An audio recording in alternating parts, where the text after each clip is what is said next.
of the American worker, and that's what's happened. And we're also, I believe, the party of inclusion. As everyone now recognizes, media polling was election interference in the truest sense of that word by powerful special interests. These really phony polls, I have to call them phony polls, fake polls, were designed to keep our voters at home, create the illusion of momentum for Mr. Biden, and diminish Republicans' ability to raise funds. They were what's called suppression polls. Everyone knows that now. And it's never been used to the extent that it's been used on this last election. To highlight just a few examples, the day before election, Quinnipiac, which was wrong on every occasion that I know of, had Joe Biden up by 5 points in Florida, and they were off by 8.4 points, and I won Florida easily. So they had me losing Florida by a lot, and I ended up winning Florida by a lot. Other than that, they were very accurate. They had him up 4 points in Ohio, and they were off by 12.2 points. And I also won Ohio, great state of Ohio, very easily. The Washington Post had Biden up 17 points in Wisconsin, and it was basically even. They were off by about 17 points, and they knew that. They're not stupid people. They knew that. Suppression. There are now only a few states yet to be decided in the presidential race. The voting apparatus of those states are run in all cases by Democrats. We were winning in all the key locations by a lot, actually. And then our numbers started miraculously getting whittled away in secret, and they wouldn't allow legally permissible observers. We went to court in a couple of instances, and we were able to get the observers put in. And when the observers got there, they wanted them 60, 70 feet away, 80 feet, 100 feet away, or outside the building to observe people inside the building. And we won a case, a big case, and we have others happening. There are lots of litigation, even beyond our litigation. There's tremendous amount of litigation generally because of how unfair this process was. And I predicted that. I've been talking about mail-in voting for a long time. It's really destroyed our system. It's a corrupt system, and it makes people corrupt even if they aren't by nature. But they become corrupt. It's too easy. They want to find out how many votes they need, and then they seem to be able to find them. They wait, and then they find them. And you see that on election night. We were ahead in vote in North Carolina by a lot, tremendous number of votes. And we're still ahead by a lot, but not as many, because they're finding ballots all of a sudden. Oh, we have some mail-in ballots. It's amazing how those mail-in ballots are so one-sided, too. I know that it's supposed to be to the advantage of the Democrats, but in all cases, they're so one-sided.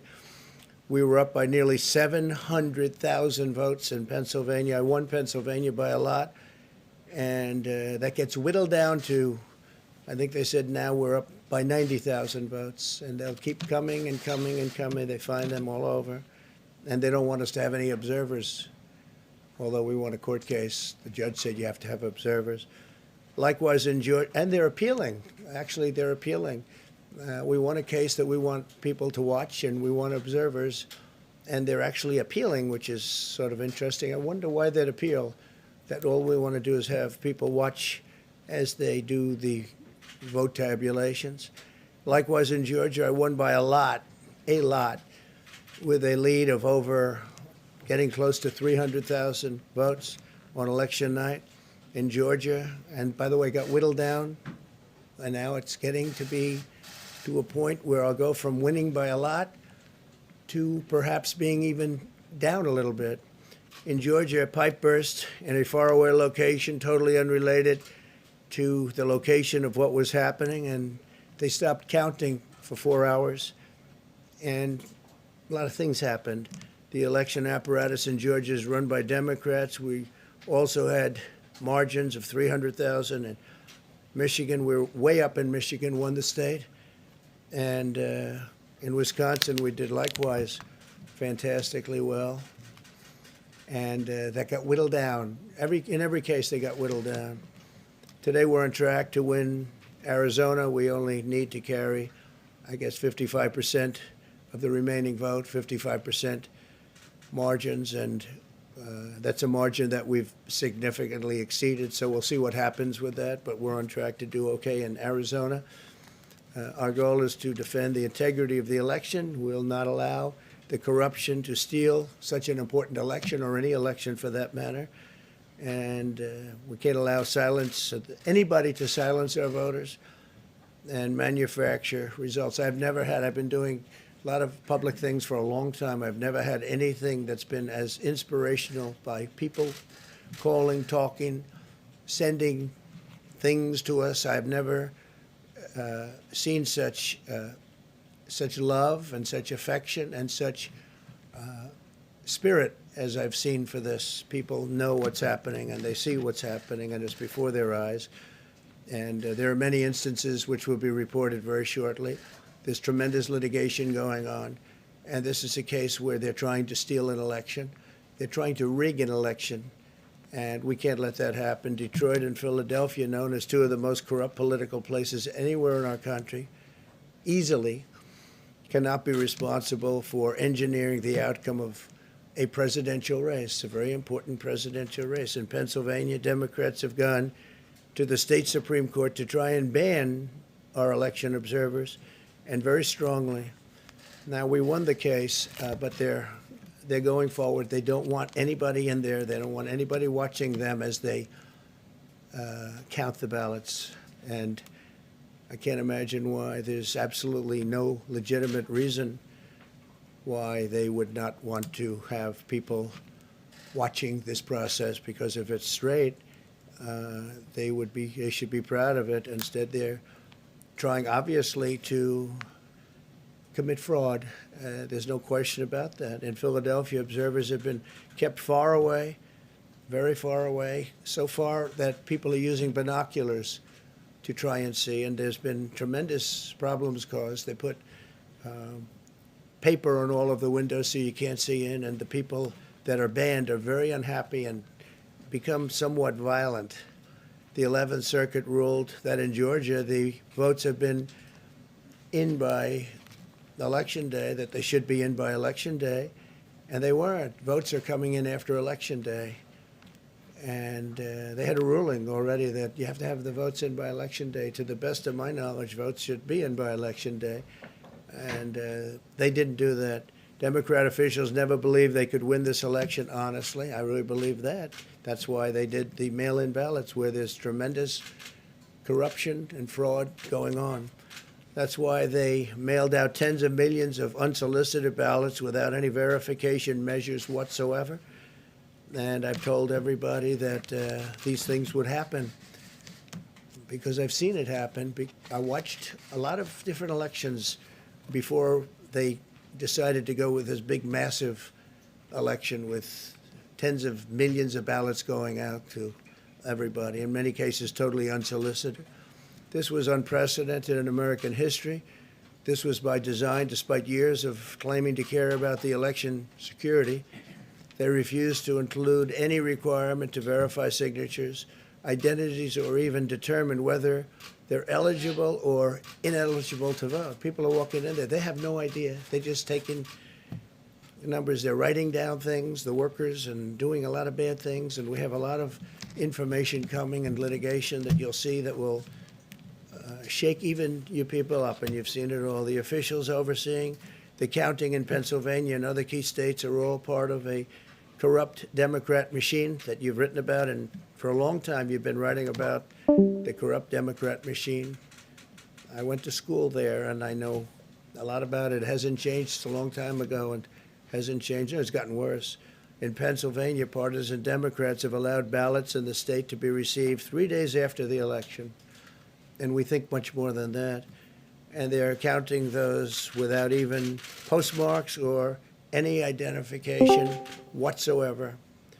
So you don't have postmarks, you don't have identification. There have been a number of disturbing irregularities across the nation. Our campaign has been denied access to observe any counting in Detroit. Detroit is another place. And I wouldn't say it has the best reputation for election integrity. Poll workers in Michigan were duplicating ballots, but when our observers attempted to challenge the activity, those poll workers jumped in front of the volunteers to block their view so that they couldn't see what they were doing. And it became a little bit dangerous. One major hub for counting ballots in Detroit covered up the windows again with large pieces of cardboard. And so they wanted to protect and block the counting area. They didn't want anybody seeing the counting, even though these were observers who were legal observers that were supposed to be there. In Detroit, there were hours of unexplained delay in delivering many of the votes for counting. The final batch did not arrive until 4 in the morning, and even though the polls closed at 8 o'clock, so they brought it in, and the batches came in, and nobody knew where they came from. We've also been denied access to observe in critical places in Georgia. In multiple swing states, counting was halted for hours and hours on election night, with results withheld from major Democrat-run locations only to appear later. And they suddenly appeared, and they all had the name Biden on them, or just about all, I think almost all. They all had the name Biden on them, which is a little strange. I challenge Joe and every Democrat to clarify that they only want legal votes, because they talk about votes, and I think they should use the word legal votes. We want every legal vote counted, and I want every legal vote counted. We want openness and transparency, no secret count rooms, no mystery ballots, no illegal votes being cast after Election Day. You have Election Day, and the laws are very strong on that. You have an Election Day, and they don't want votes cast after Election Day, and they want the process to be an honest one. It's so important. We want an honest election, and we want an honest count, and we want honest people working back there, because it's a very important job. So that's the way this country is going to win. That's the way the United States will win, and we think we will win the election very easily. We think there's going to be a lot of litigation because we have so much evidence, so much proof, and it's going to end up perhaps at the highest court in the land. We'll see.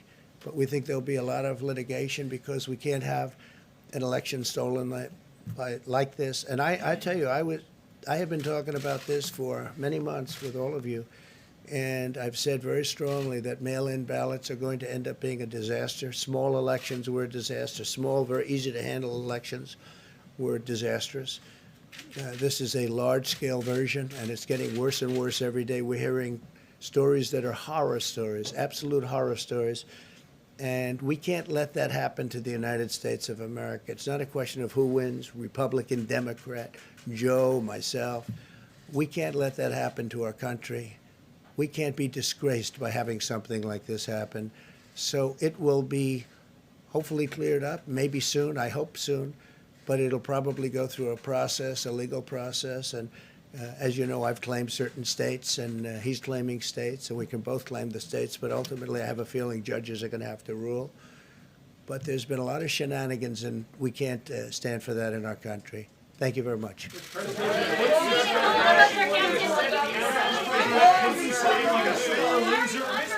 Are you being a sore loser?